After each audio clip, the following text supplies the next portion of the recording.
Channel math expert bye संतोष ma'am. आज हम start करेंगे रीमान इंटीग्रल का ही नेक्स्ट टॉपिक।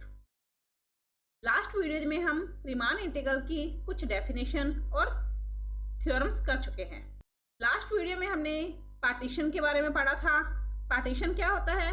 पी एक पार्टीशन है किसी भी क्लोज इंटरवल के लिए। तो इंटरवल के बारे में हमने स्टडी की थी। इंटरवल से सब इंटरवल हम कर चुके हैं। लेंथ ऑफ एन इंटरवल, किसी भी इंटरवल की अगर लेंथ कैलकुलेट करनी है तो उसे डेल्टा से डिनोट किया जाता था। डार्बी सम जो दो टाइप का होता है, upper Darboux sum, lower Darboux sum, और रैफिनमेंट। ये सब डेफिनेशन और इनसे रिलेटेड थ्योरम हम कर चुके हैं। अगर आपने ये सब टॉपिक नहीं किए, इस वीडियो के डिस्क्रिप्शन में इनसे रिलेटेड वीडियो के लिंक गिवन है।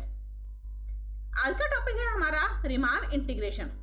रीमान इंटीग्रेशन हमने पार्टीशन पढ़ा है किसी भी इंटरवल के लिए। तो स्टार्टिंग हम क्या करेंगे? Let f x is a bounded function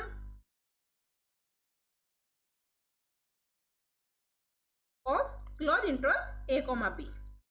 मान लिया f x close interval a comma b में एक बाउंडेड फंक्शन है, तो ये f x function Riemann integral कहलाएगा। Then f x is called Riemann integration.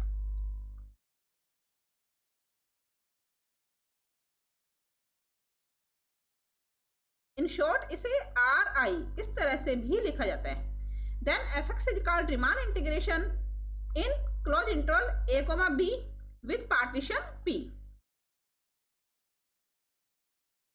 यानी f x function Riemann integration कहलाएगा क्लोज इंटरवल ए बी में पार्टीशन पी के साथ। इफ यदि upper Riemann integration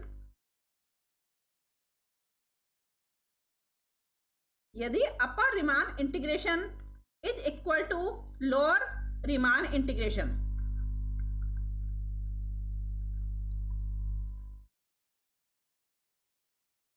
in short इसे लिखा जाता है U R I, upper Riemann integration is equal to lower Riemann integration. F x एक फंक्शन है, bounded function close interval a से बी में, तो ये f x function Riemann integral कहलाएगा क्लोज इंटरवल ए बी में विद पार्टीशन पी के साथ, यदि upper Riemann integration is equal to lower Riemann integration. अब ये upper Riemann integration, lower Riemann integration, ये क्या है? इसकी डेफिनेशन देखो। Upper Riemann integration is equal to, ये इक्वल होता है अपर सम यानी upper Darboux sum U P comma f, function f P partition U P comma f यानी अपर डार्बी सम, और इसके साथ हम इनफीमियम लगा देते हैं। देन ये कहलाएगा अपर रीमान इंटीग्रल। इसी तरह से लोअर रीमान इंटीग्रल ये इक्वल होता है supremum of lower Darboux sum. Okay, upper Riemann integration की वैल्यू का फॉर्मूला होता है अपर सम विद इनफीमियम, और लोअर रीमान इंटीग्रेशन का फॉर्मूला होता है सुप्रीमियम और लोअर डार्बी सम। अब ये कैलकुलेट कैसे करेंगे? इसके लिए हम कुछ एग्जांपल करेंगे, लेकिन इससे डिनोट किससे किया जाता है? अपर रीमान इंटीग्रल है तो इसे डिनोट किया जाता है integration of f x d x. Limit a से बी, बाउंडेड फंक्शन ए से बी में है तो ए से बी। अब इसके लिए भी हमारे पास फॉर्मूला तो यही रहेगा कि फंक्शन है ये लोअर रीमान इंटीग्रल कहलाएगा, तो f x d x a to b. इन दोनों में चेंज क्या होगा? अगर अपर रीमान इंटीग्रल है तो इस तरह से सिंबल आएगा, और अगर लोअर रीमान इंटीग्रल है तो ए के नीचे इस तरह से लाइन आ जाएगी। ये अपर रीमान इंटीग्रल का सिंबल होता है, ये लोअर रीमान इंटीग्रल के लिए सिंबल है। अब f x function Riemann integral कहलाएगा। कब कहलाएगा? अगर upper Riemann integration is lower Riemann integration, it means if a to b upper के लिए f x d x is equal to lower value of a b f x d x. अगर ऐसा है then f x is Riemann integral. तो f x क्या कहलाएगा? Riemann integral कहलाएगा। और इसे किस तरह से लिखा जाता है? अगर ये रीमान इंटीग्रल है तो ये वैल्यू किसके इक्वल होगी? A to b f x d x के इक्वल होगी।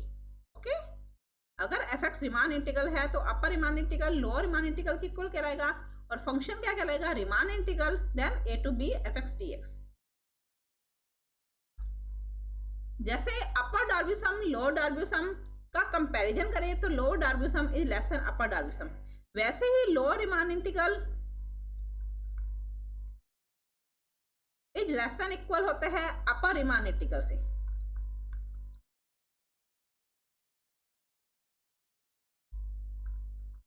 यहां पर lower Riemann integral is less than upper Riemann integral. Okay,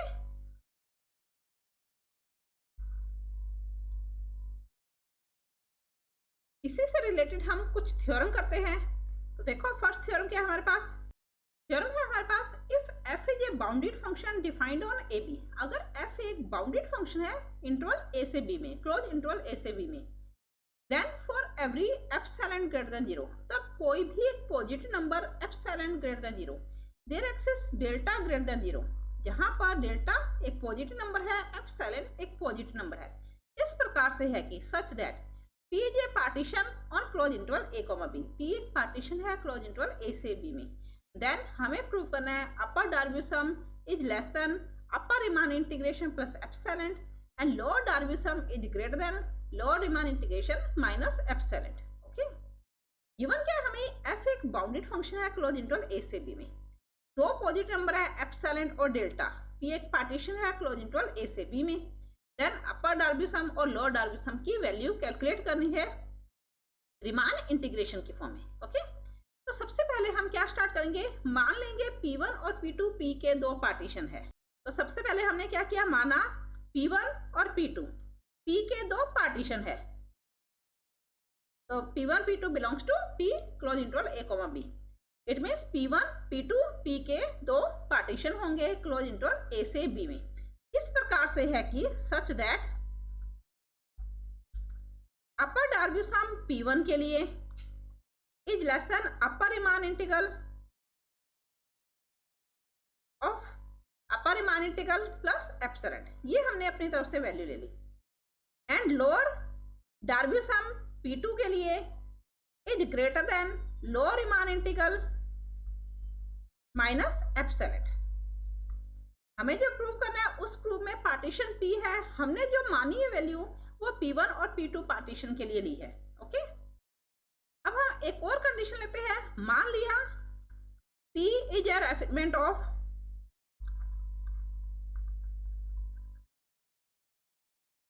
P1 and P2। मान लिया P1 और P2 का रेफिनेमेंट है। It means P is a refinement of P1, P is a refinement of P2।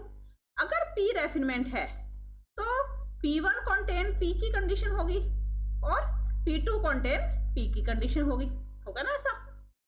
अब रेफिनेमेंट की हमने लास्ट वीडियो में theorem की थी। अगर P डैश P का रेफिनेमेंट है तो लोअर डार्बी सम P के लिए is less than equal lower Darboux sum P dash के लिए। जिसे थोड़ा सा हम यहाँ पर रिपीट करते हैं। हमने लास्ट वीडियो में किया था if P contain P dash, then दो पार्ट प्रूव किए थे। लोअर डार्बी सम P के लिए is less than equal lower Darboux sum P dash के लिए, और सेकंड पार्ट क्या था, upper Darboux sum P dash के लिए is less than equal upper Darboux sum P के लिए। ये थ्योरम हम लास्ट वीडियो में कर चुके हैं। इसी थ्योरम का यूज हम यहाँ पर करेंगे। अगर P1 कंटेन P है, इफ P1 कंटेन P, तो हमारे पास दो पार्ट कौन कौन से आएंगे, लोअर डार्बी सम P1 के लिए is less than equal lower Darboux sum P के लिए, and upper Darboux sum P के लिए is less than equal upper Darboux sum P1 के लिए। लास्ट थ्योरम सिमिलर लिखी है हमने यहाँ पर। अब P1 कंटेन P है और P2 भी P को कंटेन करता है।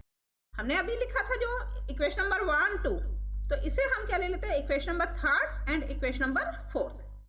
अगेन P2 कंटेन P है, अगेन P2 कंटेन P। अब P2 P को कंटेन करता है। फिर से अगर हम दोनों प्रॉपर्टी लगाएं तो लोअर डार्बी सम P2 के लिए is less than equal lower Darboux sum P के लिए, और अपर डार्बी सम P के लिए is less than equal upper Darboux sum P2 के लिए। ठीक, ये इक्वेशन नंबर हमारे पास हो जाएगी 5th एंड 6th। अब देखो हमें प्रूव क्या करना है, अपर डार्बी सम P के लिए, लोअर डार्बी सम P के लिए। हमने जो मानी थी कंडीशन वो क्या थी, अपर P1 और लोअर P2 के लिए। अपर P1 हमारे पास कहाँ पर आ रहा है, थर्ड इक्वेशन में देखो, अपर P1 के लिए यहाँ पर आ रहा है ना। फोर्थ इक्वेशन में देखो अपर डार्बी सम P1 के लिए आ रहा है। तो हम फोर्थ इक्वेशन और यहाँ पर जो हमने फर्स्ट इक्वेशन ली थी, फर्स्ट इक्वेशन को लेंगे। फर्स्ट में भी अपर डार्बी सम P1 के लिए है, फोर्थ में भी अपर डार्बी सम P1 के लिए है। तो from equation first and fourth, first और फोर्थ इक्वेशन को लिया। फोर्थ इक्वेशन हमारे पास क्या है, अपर डार्बी सम P के लिए is less than equal upper Darboux sum P1 के लिए, is less than equal upper Darboux sum P1 के लिए। फर्स्ट इक्वेशन में देखो हमारे पास क्या है, अपर डार्बी सम P1 के लिए अपर डार्बी सम P1 के लिए इज लेस देन, इक्वल नहीं है, only less than, is less than upper Riemann integration plus epsilon. Again A less than equal B less than C, ये भी हमने last theorem में किया था ना। हमें पता है कि अगर A less than B less than C है तो इसे हम A लेस देन C लिख सकते हैं। तो वही प्रॉपर्टी यहाँ पर अप्लाई करें, अपर डार्बी सम P के लिए is less than upper Riemann integration fx dx plus epsilon. ये हमारा फर्स्ट पार्ट है जो हमें प्रूव करना है। ओके, अब सेकंड पार्ट में देखो हमें क्या प्रूव करना है। लोअर डार्बी सम P के लिए is greater than equal lower Riemann integration minus epsilon.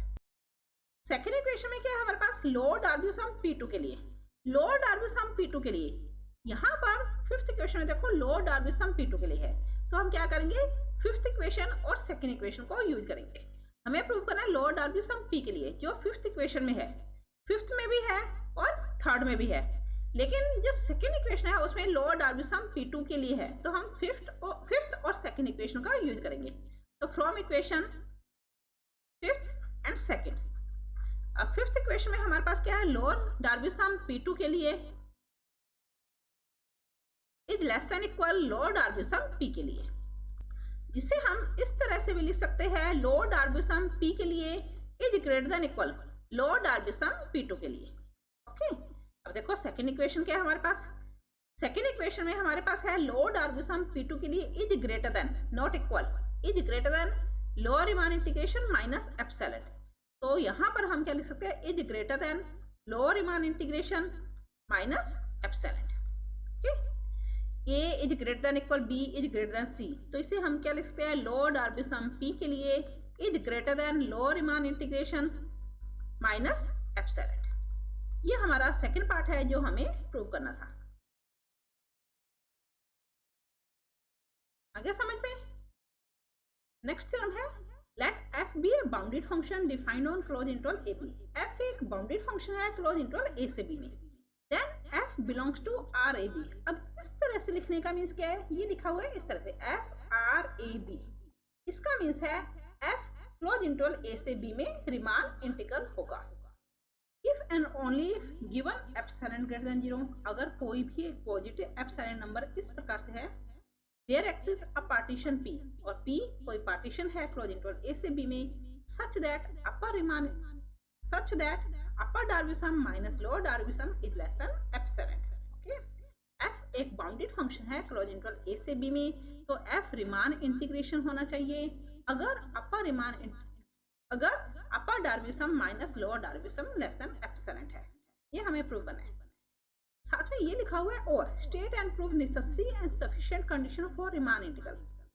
इसी थ्योरम को इस तरह से ना लिख के एग्जाम में इस तरह से भी पूछा जाता है, इसलिए मैंने यहाँ पर ये आपको लिख के बताया है। अगर हमारे पास थ्योरम इस तरह से आ रही है, यानी ये कंप्लीट गिवन है, तो हमें यहाँ पर पता है कि f एक रीमान इंटीग्रल है क्लोज इंटरवल A से B में यदि अपर Darboux sum minus lower Darboux sum less than epsilon है। लेकिन इसी थ्योरम को इस तरह से भी एग्जाम में पूछा जाता है, state and proof necessary and sufficient condition for Riemann integral. इसका मीन्स हमारे पास ये है कि हमें रीमान इंटीग्रल की नेसेसरी और सफिशिएंट कंडीशन को प्रूव करना है। नेसेसरी कंडीशन यानी अगर f रीमान इंटीग्रल है तो हमें प्रूव करना होगा कि upper minus lower Darboux sum is less than epsilon.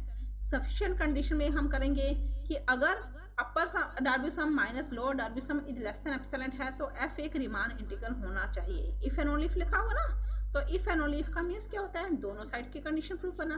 तो सफिशिएंट और नेसेसरी कंडीशन में हम ये दोनों साइड प्रूव करेंगे। ओके, तो अगर इस तरह से भी एग्जाम में पूछी जा रही है तो इसका मीन्स हमारे पास ये थ्योरम होगी कि f रीमान इंटीग्रल है तो इन दोनों का सब्ट्रैक्शन लेस देन एप्सिलॉन होना चाहिए, और अगर इन दोनों का सब्ट्रैक्शन लेस देन एप्सिलॉन है तो फंक्शन रीमान इंटीग्रल होना चाहिए। ओके, तो स्टार्ट करते हैं थ्योरम। सबसे पहले हमें गिवन है f एक बाउंडेड फंक्शन है, तो इसके प्रूफ में हम क्या लिखेंगे? सबसे पहले let f be a bounded function on close interval a comma b। Close interval a comma b में fx एक बाउंडेड फंक्शन है। ओके, अब इफ एंड ऑनली इफ की कंडीशन है। सबसे पहले हमने मान लिया कि f क्लोज इंटरवल a से b में रीमान इंटीग्रल है। इन शॉर्ट इसे इस तरह से आप लिख सकते हो। इसका मीन्स है f क्लोज इंटरवल a से b में रीमान इंटीग्रल होगा। अगर f रीमान इंटीग्रल है तो कंडीशन क्या होगी? Then upper Riemann integration is equal to lower Riemann integration is equal to Riemann integration. इस तरह से हम इसे लिख सकते हैं। अभी हमने डेफिनेशन की थी। हमें प्रूफ क्या करना है? Upper Darboux sum minus lower Darboux सम। अभी हमने लास्ट थ्योरम की थी।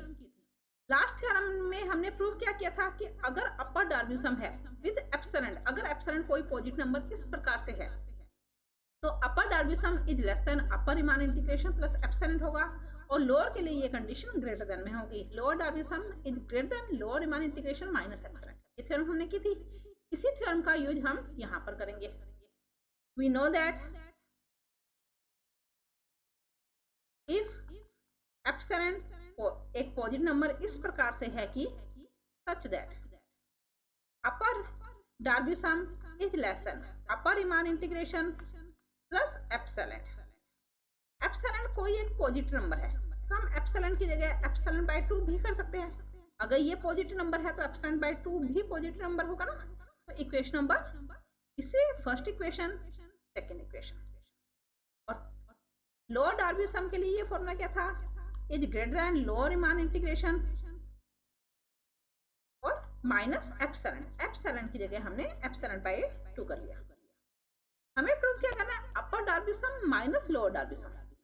अगर हम इस थर्ड इक्वेशन को, इसे थर्ड ना लिख के हम अगर इसी इक्वेशन को इस तरह से चेंज कर ले कि पूरी इक्वेशन को हम माइनस से मल्टीप्लाई कर दें, तो माइनस से मल्टीप्लाई करने पे हमारे पास क्या आएगा? लोअर डार्बी सम।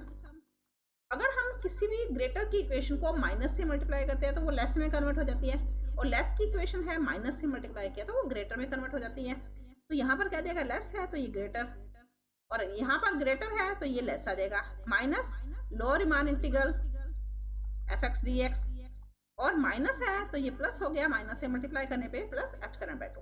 ये इक्वेशन नंबर थर्ड है। हमें जो प्रूव करना है उसमें अपर Darboux sum minus lower Darboux sum. तो सेकंड और थर्ड इक्वेशन को ऐड कर लें, second plus third. Second equation में हमारे पास क्या है? अपर डार्बी सम। थर्ड को प्लस करना है, थर्ड में क्या? माइनस लोअर डार्बी सम। प्लस किया लेकिन वैल्यू माइनस में है, दोनों में सिंबल क्या है? Less than. Upper Darboux sum में हमारे पास क्या था? Upper Riemann integral plus epsilon by 2। Third equation में हमारे पास क्या था? माइनस लोअर रीमान इंटीग्रल और प्लस में एप्सिलॉन बाय 2। ओके, सेकंड इक्वेशन में थर्ड इक्वेशन को ऐड कर लिया तो सॉल्यूशन हमारे पास upper Darboux sum minus lower Darboux sum. अब देखो फर्स्ट इक्वेशन क्या थी? Since f is Riemann integral, f Riemann integral है क्लोज इंटरवल a से b में। अगर f रीमान इंटीग्रल है तो हमें पता है कि upper Riemann integral is equal to lower Riemann integral होता है, ये हमें पता है। और अगर ऐसा है तो ये देखो ये आपस में प्लस माइनस है, सेम वैल्यू है तो ये कैंसिल हो जाएगी ना, ये कैंसिल हो गया। तो क्या बचा हमारे पास? Upper Darboux sum minus lower Darboux sum is less than, ये आपस में कैंसिल हो गया बिकॉज ये इक्वल था epsilon by 2 plus epsilon by 2 means epsilon has proved. यानी अगर f रीमान इंटीग्रल है तो upper Darboux sum minus lower Darboux sum less than epsilon होगा। इफ एंड ओनली इफ की कंडीशन थी तो हम upper Darboux sum minus lower Darboux sum is less than epsilon लेके स्टार्ट करेंगे, प्रूव करेंगे f एक रीमान इंटीग्रल होगा। ओके, तो स्टार्ट करते हैं इसका कन्वर्स। कन्वर्स में मान लिया upper Darboux sum minus lower Darboux sum is less than epsilon. Prove क्या करना है हमें कि f रीमान इंटीग्रल होगा, f is Riemann integral on close interval a, b। तो इसके लिए हम क्या स्टार्ट करेंगे? अपर रीमान इंटीग्रल इसके इक्वल होता है fx dx। हमने इसका फॉर्मूला क्या था? ये इक्वल होता है अपर सम और इन्फीमियम। ये आपस में इक्वल होते हैं। अगर हम यहाँ से इन्फीमियम को हटा दें, सिर्फ अपर डार्बी सम, इसका कंपैरिजन हम अपर रीमान इंटीग्रल से करें तो ग्रेटर या लेस वैल्यू कौन सी होगी? अब यहाँ देखो, अगर हम इसके साथ इन्फीमियम लगा रहे हैं, इन्फीमियम का मीन्स मिनिमम वैल्यू, तो ये इसके इक्वल आ रहा है। हमने मिनिमम वैल्यू को हटा दिया तो ये मैक्सिमम वैल्यू भी इसमें आएगी, इंक्लूड होगी ना, तो उस कंडीशन में ये ग्रेटर देन इक्वल हो जाएगा। इसी तरह से लोअर रीमान इंटीग्रल किसके इक्वल होता है? Is equal to lower Darboux sum और सुप्रीमियम। अब अगर हम इसमें से सुप्रीमियम हटा दें तो लोअर डार्बी सम, इसका कंपैरिजन हमने किया लोअर रीमान इंटीग्रल से, तो ग्रेटर या लेस की वैल्यू किस तरह से आएगी? इसकी सुप्रीमियम वैल्यू लोअर रीमान इंटीग्रल है, अगर हमने सुप्रीमियम हटा दिया तो अगर ये इक्वल है, सुप्रीमियम वैल्यू के इक्वल है, तो ये स्मॉल वैल्यू भी इसमें इंक्लूड होगी ना। अब इसकी सबसे बड़ी वैल्यू, अब सुप्रीमियम हटा दिया तो हमारे पास वैल्यू किस तरह से आ जाएगी? Is greater than equal. ये इक्वेशन नंबर फर्स्ट। इसी इक्वेशन को हम किस तरह से लिख सकते हैं? माइनस से मल्टीप्लाई अगर हम करें तो lower Riemann integral f x d x, minus से मल्टीप्लाई किया, अगर ये ग्रेटर देन इक्वल है तो ये लेस देन इक्वल में कन्वर्ट हो जाएगा, लोअर माइनस लोअर डार्बी सम, ये बन जाएगा ना। इसे इक्वेशन नंबर सेकंड कर लिया। फर्स्ट और सेकंड इक्वेशन को ऐड कर लेते हैं, तो नेक्स्ट स्टेप हमारे पास क्या होगा? First plus second. First equation में हमारे पास है अपर रीमान इंटीग्रेशन और सेकंड इक्वेशन में हमारे पास है माइनस लोअर रीमान इंटीग्रेशन। दोनों में लेस देन इक्वल है तो less than equal. Upper Darboux sum, second equation है minus lower Darboux sum. Okay, हमें जो गिवन है वो गिवन कंडीशन है कि upper Darboux sum minus lower Darboux sum is less than epsilon होता है। अगर ये लेस देन एप्सिलॉन है, it means this part is less than epsilon. अब अगर ये लेस देन एप्सिलॉन है तो हम इसे किस तरह से लिख सकते हैं? Upper Riemann integral minus lower Riemann integral. अगर ये part upper minus lower sum से स्मॉल है और ये लेस देन एप्सिलॉन है तो इसे हम लेस देन एप्सिलॉन लिख सकते हैं। इसी को हम इस तरह से भी लिख सकते हैं, अपर रीमान इंटीग्रल, ये माइनस में है, इस माइनस को हम इधर लेकर आए तो ये less than epsilon plus lower Riemann integral. अब ये वाली वैल्यू ग्रेटर है हमारे पास, अपर रीमान इंटीग्रल। अब ये वैल्यू लेस देन, यहाँ पर अगर हम एप्सिलॉन को हटा दें, ए टू बी यानी लोअर रीमान इंटीग्रल लिखें, एप्सिलॉन प्लस करने पर ये वैल्यू ग्रेटर आ रही है। अगर हम एप्सिलॉन को हटा दें यहाँ से तो ये वैल्यू या तो ग्रेटर होगी या इक्वल में कन्वर्ट हो जाएगी ना। यहाँ पर एप्सिलॉन कोई भी एक पॉजिटिव नंबर है, अब पॉजिटिव नंबर को ऐड करने पे वैल्यू ग्रेटर आ रही है, तो इस पॉजिटिव नंबर को जब हम हटाएंगे तो वैल्यू क्या हो जाएगी हमारे पास? लेस देन इक्वल में कन्वर्ट हो जाएगी, यानी हो सकता है ये इक्वल भी हो। यहाँ पर एप्सिलॉन अगर 0 है तो ये इक्वल हो जाएगी, और अगर 0 से ग्रेटर है तो वैल्यू हमारे पास क्या हो जाएगी? ग्रेटर रहेगी। ओके, अब यहाँ पर सॉल्यूशन क्या आया कि upper Riemann integral is less than equal lower Riemann integral, लेकिन हमें पता है, बट वी नो दैट, हमें पता है कि अपर रीमान इंटीग्रल जो होता है वो लोअर रीमान इंटीग्रल से ग्रेटर देन इक्वल होता है।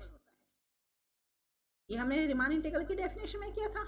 तो इन दोनों इक्वेशन से इसे हम इक्वेशन नंबर थर्ड लिख लेते हैं और इसे हम इक्वेशन नंबर फोर्थ लिख लेते हैं। तो from equation third and fourth, third और फोर्थ इक्वेशन से अब दोनों कंडीशन एक साथ ट्रू कब होंगी? ये तो हमें पता है कि ऐसा ट्रू होता है, लेकिन बाय कैलकुलेशन हमारे पास ये ट्रू आ रही है थर्ड इक्वेशन, तो दोनों ही इक्वेशन ट्रू है ना, दोनों एक साथ ट्रू कब होंगी? From equation third and fourth. Upper Riemann integral equal होगा लोअर रीमान इंटीग्रल के, और अगर ऐसा है तो गिवन फंक्शन रीमान इंटीग्रल क्या रहता है? A to b f x d x. तो इसे हम क्या लिख सकते हैं? एफ इज रीमान इंटीग्रल इन close interval a comma b. Okay, आगे समझ। अब इसी से रिलेटेड हम कुछ क्वेश्चन करते हैं। तो देखो first question, if f is defined on close interval a, b, अगर f एक फंक्शन है क्लोज इंटरवल a से b में by fx equal to k, जहां पर fx की वैल्यू k है और k एक कांस्टेंट है, और for all x belongs to a b, यानी x की कोई भी वैल्यू पुट करें गिवन इंटरवल में से तो सॉल्यूशन क्या आ रहा है, k आ रहा है। Then f belongs to R a b means f close interval a से b में रीमान इंटीग्रल होगा। एंड इंटीग्रल ऑफ यानी integration of a to b fx dx, अगर f रीमान इंटीग्रल है तो upper Riemann integral is equal to lower Riemann integral is equal to a to b integration में fx dx। तो ये solution किसके equal आना चाहिए, के बी माइनस ए के इक्वल आना चाहिए। ओके, हमने कुछ क्वेश्चन किए थे अपनी लास्ट वीडियो में, इसी चैप्टर की जो फर्स्ट वीडियो थी उसमें हमने कुछ क्वेश्चन किए थे जिसमें हमने प्रूव कर दिया था कि अपर रीमान इंटीग्रल कैलकुलेट किया था, लोअर रीमान इंटीग्रल कैलकुलेट किया था। आपको याद होगा, अगर आपने वो वीडियो नहीं देखी तो आप उस वीडियो को देख सकते हो। इस क्वेश्चन का हाफ पार्ट हमने कर लिया था। उस हाफ पार्ट में हमने अपर डार्बी सम कैलकुलेट किया था और लोअर डार्बी सम कैलकुलेट किया था, ये हम कर चुके हैं। ये सॉल्यूशन आया था के बी माइनस ए के इक्वल और ये सॉल्यूशन के बी माइनस ए के इक्वल। अगर आपने लास्ट वीडियो नहीं देखी तो आप मेरे डिस्क्रिप्शन में जाकर लास्ट वीडियो के लिंक से इस वीडियो को देख सकते हो। अपर डार्बी सम और लोअर डार्बी सम हम कैलकुलेट कर चुके हैं। हमें एक प्रूफ क्या करना है कि f रीमान इंटीग्रल होना चाहिए। अब रीमान इंटीग्रल के लिए अब हमें अपर रीमान इंटीग्रल निकालना है और लोअर रीमान इंटीग्रल निकालना है। अगर ये सॉल्यूशन आपस में इक्वल आ जाए यानी upper Riemann integral is equal to lower Riemann integral, तो गिवन जो भी फंक्शन है वो रीमान इंटीग्रल होगा। तो हम यहाँ से अपर रीमान इंटीग्रल कैलकुलेट करेंगे। इसका फॉर्मूला क्या होगा हमारे पास, अपर डार्बी सम और इन्फीमियम। हम अपर डार्बी सम कैलकुलेट कर चुके हैं, इसकी जगह के बी माइनस ए मैंने यहाँ पर डायरेक्ट लिख दिया, आप इसे लास्ट वीडियो में देख सकते हो। और इन्फीमियम, अब इन्फीमियम का मीन्स क्या होता है, मिनिमम वैल्यू। अब यहाँ पर के कांस्टेंट है, बी माइनस ए कांस्टेंट है, तो कांस्टेंट की मिनिमम वैल्यू क्या होगी, एक सिंगल वैल्यू हुई ना। तो कांस्टेंट की अगर हम मिनिमम वैल्यू अब 5 ले लिया, 5 का इन्फीमियम कैलकुलेट करना है तो सॉल्यूशन 5 ही रहेगा। 7 लिया तो 7 का इन्फीमियम 7 ही रहेगा। तो ये कांस्टेंट वैल्यू है, इसका इन्फीमियम क्या आ जाएगा, के बी माइनस ए के इक्वल। ये हुआ अपर रीमान इंटीग्रल। अब हम कैलकुलेट करेंगे लोअर रीमान इंटीग्रल। तो lower Riemann integral a to b f x d x is equal to हमारे पास लोअर डार्बी सम और लोअर रीमान इंटीग्रल है तो लोअर डार्बी सम और साथ में सुप्रीमियम। तो हमारे पास क्या आएगा, सुप्रीमियम ऑफ लोअर डार्बी सम की वैल्यू भी के बी माइनस ए थी। अगर के बी माइनस ए का सुप्रीमियम कैलकुलेट करें तो के बी माइनस ए ही आएगा। तो लोअर रीमान इंटीग्रल हमारे पास क्या आया, के बी माइनस ए। अब अपर रीमान इंटीग्रल भी हमारे पास के बी माइनस ए था, लोअर रीमान इंटीग्रल भी हमारे पास के बी माइनस ए है। तो ये दोनों भी आपस में इक्वल होंगे, एफ एक्स डी एक्स ये किसके इक्वल होगा, के बी माइनस ए के इक्वल। और अगर अपर और लोअर रीमान इंटीग्रल इक्वल है तो हम क्या लिखेंगे, फंक्शन जो होगा वो रीमान इंटीग्रल होगा ए से बी में। और अगर फंक्शन रीमान इंटीग्रल है तो अपर डार्बी सम और लोअर डार्बी सम, तो अपर रीमान इंटीग्रल और लोअर रीमान इंटीग्रल किसके इक्वल होता है, f x d x is equal to lower Riemann integral f x d x is equal to Riemann integral f x d x. ये लिख सकते हैं हम। ये दोनों किसके इक्वल है, के बी माइनस ए के इक्वल है। तो integration of f x d x limit with limit a to b किसके इक्वल हो जाएगा, के बी माइनस ए के इक्वल हो जाएगा। ओके, आगे समझ। नेक्स्ट एक और क्वेश्चन करते हैं। तो देखो नेक्स्ट क्वेश्चन है, if f x is equal to sine x, यहाँ पर एक्स बिलोंग करता है 0 से पाई बाई 2 में, देन प्रूव दैट, तो हमें प्रूव करना है एफ रीमान इंटीग्रल होगा गिवन इंटरवल में। किसी भी क्वेश्चन को, लास्ट क्वेश्चन हमने लास्ट वीडियो में किया था इसलिए इन शॉर्ट उसे यहाँ पर कर दिया। इस क्वेश्चन को हम यहाँ पर कंप्लीट करेंगे, यानी पहले हम अपर डार्बी सम कैलकुलेट करेंगे, फिर लोअर डार्बी सम, फिर अपर रीमान इंटीग्रेशन, फिर लोअर रीमान इंटीग्रेशन। ठीक, तो अपर डार्बी सम या लोअर डार्बी सम अगर हमें कैलकुलेट करना है तो उसके लिए हमें पार्टीशन लेना पड़ेगा सबसे पहले। तो मान लिया P एक पार्टीशन है, let P is a partition on interval. अब A से B नहीं है, इंटरवल हमारे पास क्या है, 0 से पाई बाई 2। वैसे तो बुक में इस क्वेश्चन में पार्टीशन को दिया हुआ है कि उसे किस तरह से हम सब इंटरवल में डिवाइड करेंगे, बट मैंने यहाँ पर क्वेश्चन में पार्टीशन को डिवाइड करके नहीं लिखा। उसका रीजन मैं आपको यहाँ पर बताना चाहती हूँ कि पार्टीशन को हम किस तरह से डिवाइड कर सकते हैं। इंटरवल हमारे पास कुछ भी हो, हम पार्टीशन को किस तरह से डिवाइड कर सकते हैं। ओके, इसलिए मैंने यहाँ पर पार्टीशन को डिवाइड करके नहीं लिखा हुआ, क्वेश्चन में ये गिवन है पार्टीशन। अब देखो P एक पार्टीशन है, तो हम इसे अगर A से B पार्टीशन होता है तो हम क्या लिखते हैं, x0 less than x1 less than x2 and so on xn की फॉर्म में लिखते हैं। अब अगर A से B इंटरवल है तो हम इस तरह से लिख लेते हैं। अगर इंटरवल 0 से π/2 है, यानी हमारा स्टार्ट होना चाहिए 0 से, खत्म होना चाहिए π/2 पर, तो 0 और खत्म किस पे होना चाहिए, π/2 पर। ओके, तो इसके लिए मैंने 0 से 1 इंटरवल को भी डिवाइड करना पड़ा था। यहाँ पर हम क्या करेंगे, मल्टीप्लाई 1/n। नेक्स्ट हमारे पास π/2 पे खत्म होना चाहिए, यहाँ पर हम लिखेंगे n/n। ओके, 0 से स्टार्ट करना है, 0 मल्टीप्लाई 1/n, π/2 पे खत्म करना है n/n। 0 1/n यानी 0/n। नेक्स्ट स्टेप में हम लिखेंगे 1/n, लेकिन लास्ट π/2 पे खत्म करना है और हमने क्या लिखा है, n/n की फॉर्म में लिखा है, तो 1/n π/2। यहाँ पर भी 0/n और π/2 साथ में। नेक्स्ट स्टेप हमारे पास क्या जाएगा, 2/n π/2, next 3/n π/2 and so on. Last step क्या हो जाएगा, n/n π/2।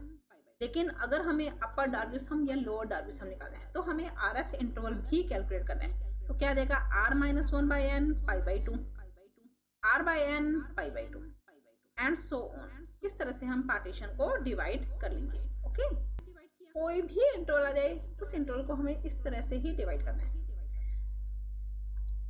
अब देखो P एक पार्टीशन हो गया हमारे पास 0 से π/2। इसमें rth इंटरवल अगर हम ले तो rth इंटरवल हमारे पास क्या आएगा, r-1/n π/2 और r/n π/2, ये rth इंटरवल है। हमें इसके लिए सुप्रीमियम और इन्फीमियम लेना है।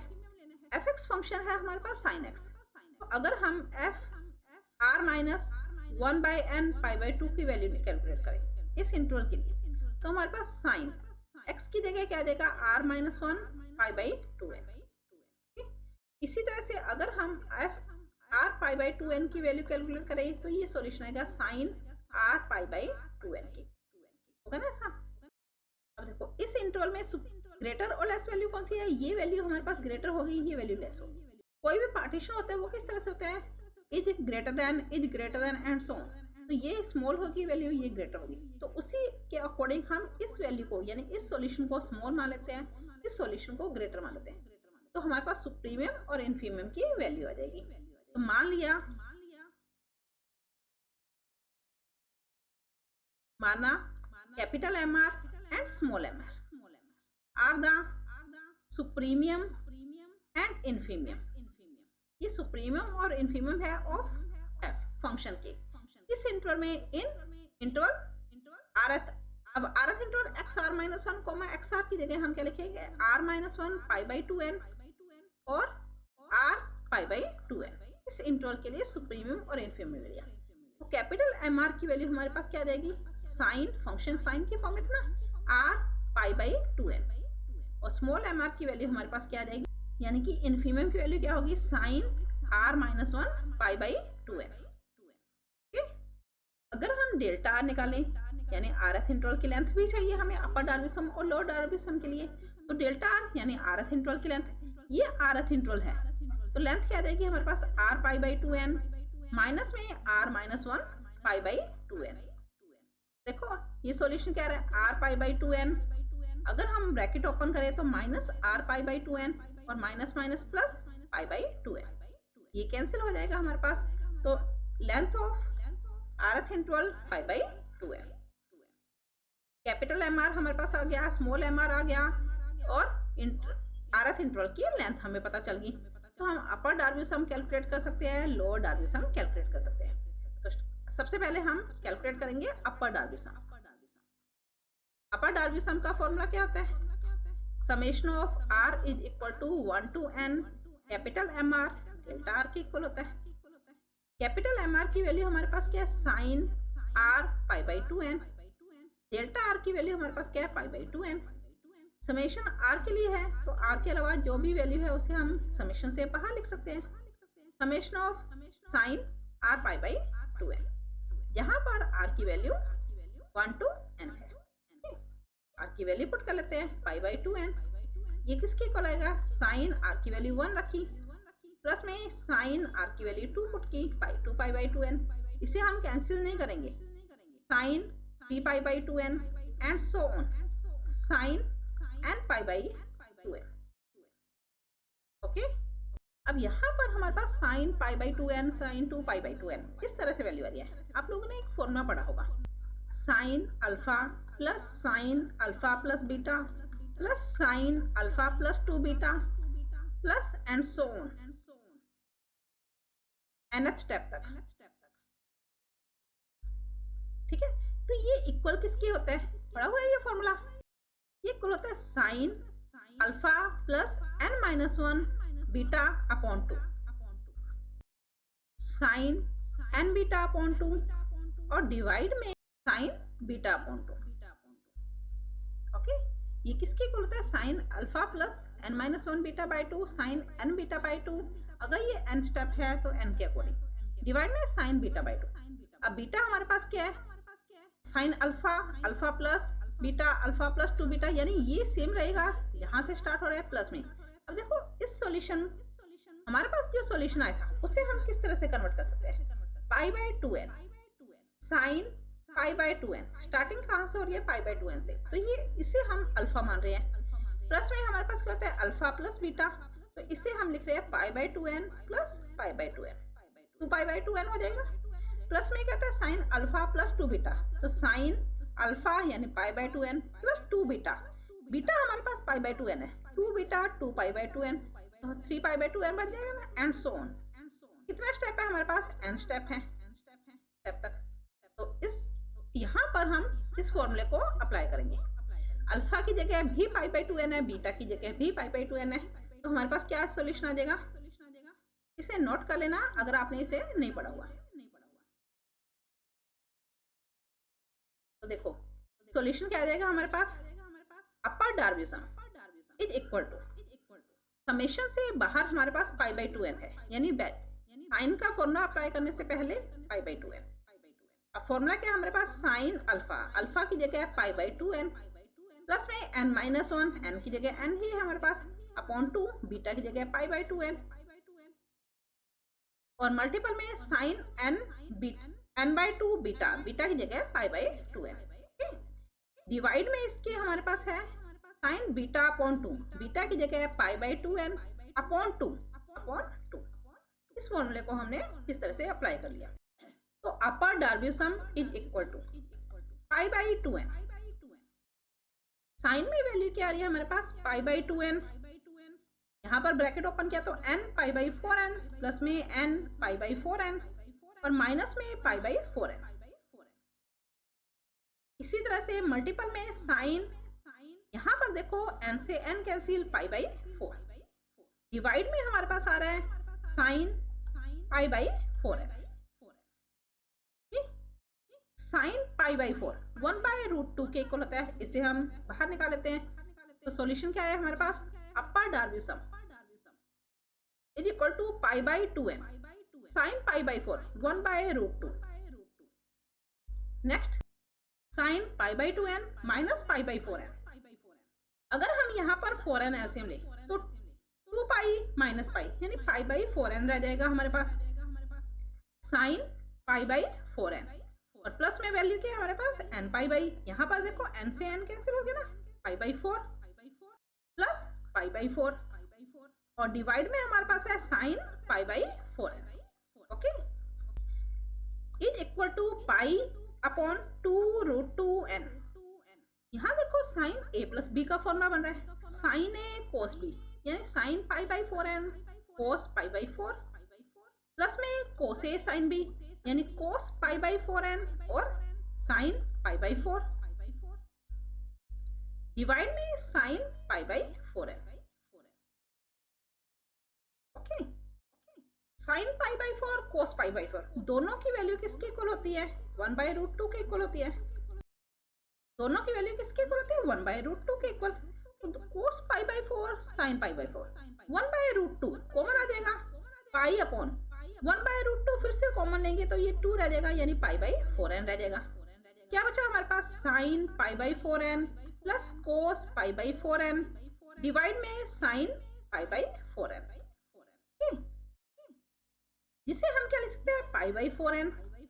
साइन π/4n के डिवाइड में साइन π/4n किया तो 1, कोस के डिवाइड में किया तो कोट π/4n। ये तो हुआ हमारे पास upper Darboux some.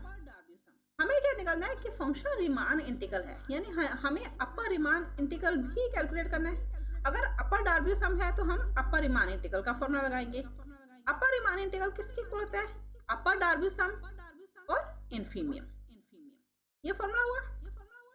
It means infimum of upper Darboux sum की वैल्यू हमारे पास क्या आई? π/4n 1 plus coat π/4n। Okay, अब देखो इन्फीमियम या सुप्रीमियम आ जाए। अगर हमारे पास वैल्यू है, पर्टिकुलर कोई वैल्यू है, तो हमें इन्फीमियम या सुप्रीमियम पता चल जाएगा। देखिए यहाँ पर कोई भी एक पर्टिकुलर वैल्यू नहीं है, n पर डिपेंड करती है। तो हम इसे किस तरह से लिख सकते हैं? Limit of n tends to infinity π/4n। इसका मीन्स क्या होगा? हम इन्फीमियम या सुप्रीमियम को सॉल्व कर रहे हैं। 1 प्लस कोट π/4n, n की वैल्यू इन्फिनिटी पुट करनी है। लेकिन उससे पहले क्वेश्चन को सॉल्व किया जाता है, लिमिट तभी पुट करते हैं। तो हम इसे किस तरह से कन्वर्ट करते हैं? Limit n tends to infinity. π/4n के लिए अलग से लगा ली, एडिशन है तो addition, limit of n tends to infinity π/4n cot π/4n। इससे हम लिख रहे हैं π/4n tan π/4n। लिख सकते हैं ना हम इसे ऐसा। Limit of n tends to infinity, अगर हम n का मान, n की वैल्यू इन्फिनिटी पुट करें तो π/∞ 0। अगर हम यहाँ पर वैल्यू इन्फिनिटी पुट करें तो देखो π/∞ अपॉन में tan इन्फिनिटी, π/∞ यानी tan π/∞। π/∞ 0, tan 0, tan 0 0 के इक्वल होता है 0/0 की फॉर्म। अगर 0/0 की फॉर्म आ जाए तो ये अनडिटर्मिनेट वैल्यू होती है। इसके लिए हम क्या करते हैं? लिमिट पुट करने से पहले एल हॉस्पिटल रूल अप्लाई करते हैं। n के लिए लिमिट है तो n के लिए इसका डिफरेंशिएशन कर देंगे। अगर हम इसका डिफरेंशिएशन करें तो π/4 कांस्टेंट, 1/n का डेरिवेटिव माइनस 1/n² डिवाइड में tan का डिफरेंशिएशन किया तो sec² π/4n। n के रिस्पेक्ट में करना है तो हमारे पास क्या देगा? π/4n² with negative sign, minus में π/4n² माइनस में π/4n², ये कैंसिल हो जाएगा। Is equal to limit of n tends to infinity, क्या बचा हमारे पास? 1/sec², जिसे हम लिख सकते हैं cos² π/4n। अगर हम n की वैल्यू इन्फिनिटी पुट करें तो हमारे पास अपर रीमान इंटीग्रल इसके इक्वल होगा fx dx is equal to, देखो लिमिट पुट करें, अगर n का मान इन्फिनिटी रखा तो हमारे पास cos 0 आएगा, cos² 0 बन जाएगा ना, और cos 0 किसके इक्वल होता है? 1 के इक्वल होता है। तो अपर रीमान इंटीग्रल किसके इक्वल आएगा हमारे पास? 1 के इक्वल। ओके, इसी तरह से हम लोअर रीमान इंटीग्रल कैलकुलेट करेंगे। Again lower Riemann integral. अब लोअर रीमान इंटीग्रल के लिए सबसे पहले हमें लोअर डार्बी सम निकालना है। लोअर डार्बी सम का फॉर्मूला क्या होता है? Summation of small mr delta r होता है। यहाँ पर r की वैल्यू 1 to n है। स्मॉल mr हमारे पास किसके इक्वल था? साइन r-1 π/2n के इक्वल था। डेल्टा r की वैल्यू π/2n के इक्वल थी। Summation r is equal to 1 to n के लिए है, तो हमारे पास π/2n बाहर आ गया। समेशन के अंदर साइन r-1 π/2n हुआ। r की वैल्यू अगर हम 1 to n पुट करें तो r की वैल्यू 1 रखें, 1 - 1 0, साइन 0 0 होता है, तो r की वैल्यू 1 के लिए 0, 2 से स्टार्ट हो जाएगा sine π/2n, sine 2 π/2n and so on. Then solution क्या है? L p, f यानी lower Darboux sum is equal to π/2n। सबसे पहला स्टेप हमारे पास 0 है, next step sine π/2n, next step sine 2 π/2n and so on. Last step हमारे पास क्या होगा? Sign n-1 π/2n। देखो यहाँ पर हमारे पास है π/2n। अगर हम इस 0 को हटा दें यहाँ से तो हमारे पास n-1 स्टेप रह जाएंगे। हमने जो फॉर्मूला किया था वो nth स्टेप के लिए था, तो हम इसे nth स्टेप में करने के लिए साइन 0, अल्फा की वैल्यू 0 होगी, साइन 0 प्लस π/2n प्लस में sine 0 plus 2 π/2n and so on. n step तक आ जाएंगे ना हमारे पास। देखो अल्फा की जगह 0, बीटा की जगह π/2n, तो lower Darboux sum is equal to π/2n। Formula क्या था हमारे पास, sine alpha plus n-1, n की जगह n है, बीटा π/2n अपॉन में 2। मल्टीपल में था हमारे पास साइन n बीटा की जगह π/2n अपॉन में 2। अपॉन में था हमारे पास साइन बीटा अपॉन 2, बीटा की जगह π/2n अपॉन 2, 1/2। ओके, π/2n और साइन 0 प्लस अल्फा की जगह हमारे पास यहाँ पर 0 है, तो साइन 0 प्लस, तो 0 को हटा दिया हमने, क्या बचा n π/4n, माइनस में π/4n, n π/4n और माइनस में π/4n। मल्टीपल में यहाँ देखो n से n कैंसिल, साइन π/4 और डिवाइड में हमारे पास क्या है, साइन π/4n। ओके, साइन π/4 1/√2 के इक्वल होता है, इसे हम बाहर निकाल लेते हैं, तो π/2n और 1/√2। साइन के साथ वैल्यू क्या है हमारे पास यहाँ पर, साइन n π, यहाँ देखो n से n कट गया, तो π/n माइनस, यानी साइन a माइनस b का फॉर्मूला, तो sine a cos b, sine π/4 cos π/4n, sine a cos b minus cos a sine b, sine π/4n, divide में sine π/4n। Sine π/4 cos π/4 दोनों ही equal होते हैं 1/√2 के, तो ये आ जाएगा हमारे पास π/4n।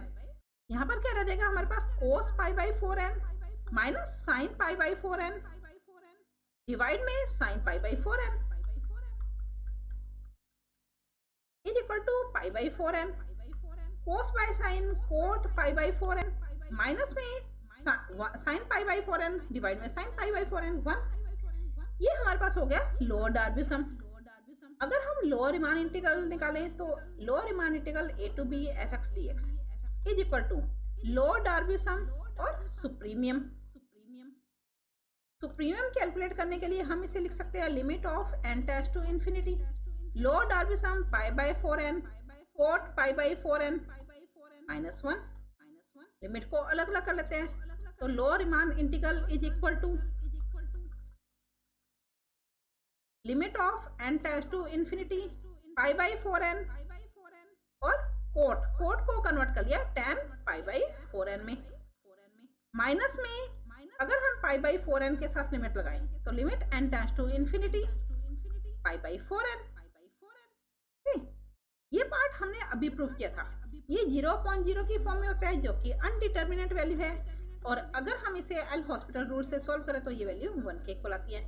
माइनस लिमिट पुट की तो अपॉन इन्फिनिटी मींस 0, तो सॉल्यूशन हमारे पास क्या आया 1। इसकी वैल्यू आ गई लोअर रीमान इंटीग्रल। हमने अभी अपर रीमान इंटीग्रल की वैल्यू प्रूव की थी, वो भी 1 के इक्वल आ रही है, लोअर रीमान इंटीग्रल की वैल्यू भी 1 के इक्वल आ रही है, तो hence upper Riemann integral is equal to lower Riemann integral is equal to 1। दोनों इक्वल है, और अगर दोनों इक्वल है तो फंक्शन क्या होगा हमारे पास, रीमान इंटीग्रल हो जाएगा। Hence f is Riemann integral और integration of a to b f(x) dx ये वैल्यू किसके इक्वल आ जाएगी हमारे पास, 1 के इक्वल होगी। आगे समझ में क्वेश्चन, लेंथी क्वेश्चन था लेकिन स्टेप इजी है, सेम स्टेप करते जाना है हमें। ओके, आज की वीडियो में हमने रीमान इंटीग्रल के बारे में पढ़ा और उसी से रिलेटेड कुछ थ्योरम और एग्जांपल किए।